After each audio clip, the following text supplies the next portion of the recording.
Assalamualaikum warahmatullahi wabarakatuh. Let me introduce myself. My name is Nurahmai Kirisa. I'm from class A, and in this video I will talk about teaching English to young learner methodology. I will explain about total physical response method. The definition: the TPR method, also known as total physical response, is a language teaching approach that emphasizes the use of physical movement and gesture to help learners understand and product language. Developed by Dr. James Ashar in the 1960s, TPR is based on the theory that language learning mimics the way children acquire their first language by responding to commands and actions. Jadi, dalam metode TPR, guru memberikan instruksi atau perintah dalam bahasa target kepada siswa, sementara siswa harus melakukan tindakan atau gerakan fisik yang sesuai dengan instruksi tersebut. Dalam proses ini, siswa diajak untuk merespons instruksi secara langsung dengan melakukan gerakan fisik.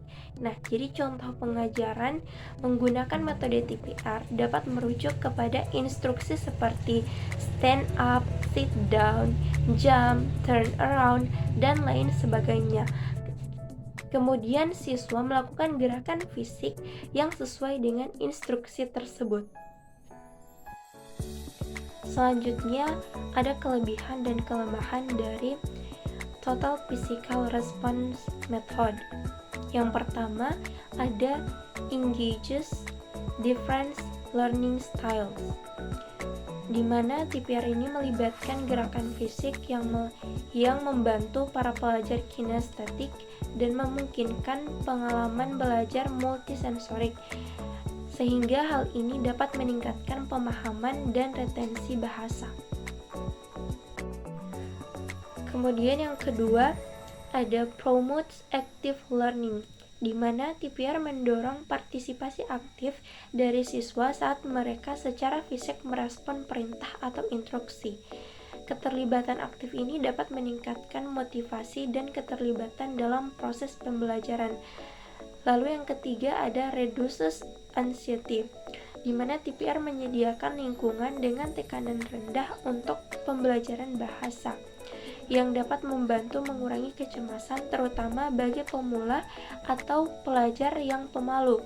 Fisik dari metode ini dapat menciptakan rasa aman dan dukungan. Kemudian yang keempat ada develop listening skills, di mana TPR berfokus pada pemahaman dan keterampilan mendengarkan yang memungkinkan siswa untuk memahami bahasa sebelum mereka berlatih berbicara.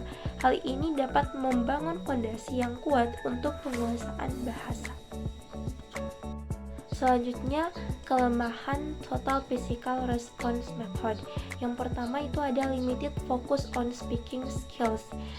Jadi meskipun TPR menekankan pada pemahaman, metode ini mungkin tidak terlalu fokus pada pengembangan keterampilan berbicara, sehingga siswa mungkin menjadi mahir dalam memahami bahasa tetapi merasa kurang percaya diri dalam memproduksinya secara lisan.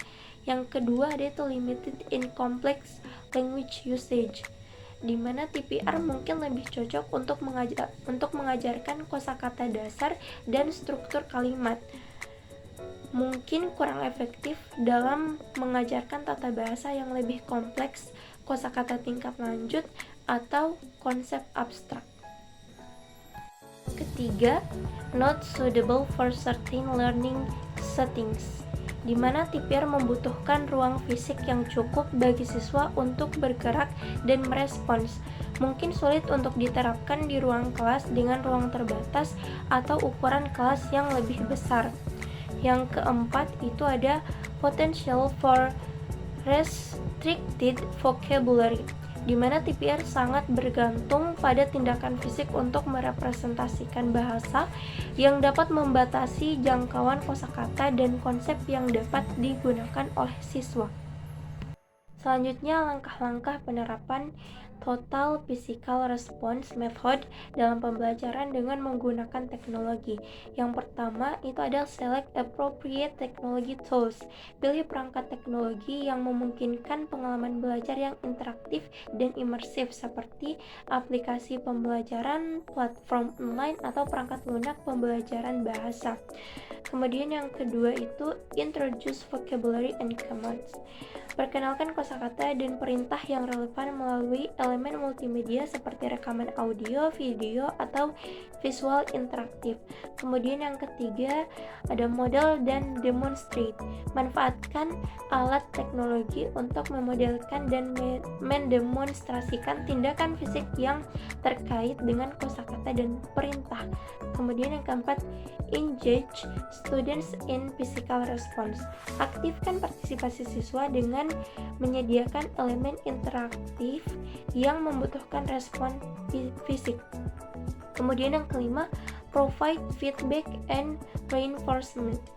Pastikan siswa menerima umpan balik langsung atas respons mereka melalui alat teknologi. Kemudian yang keenam, gradually increase complexity. Perkenalkan perintah dan kosakata yang lebih kompleks melalui alat teknologi.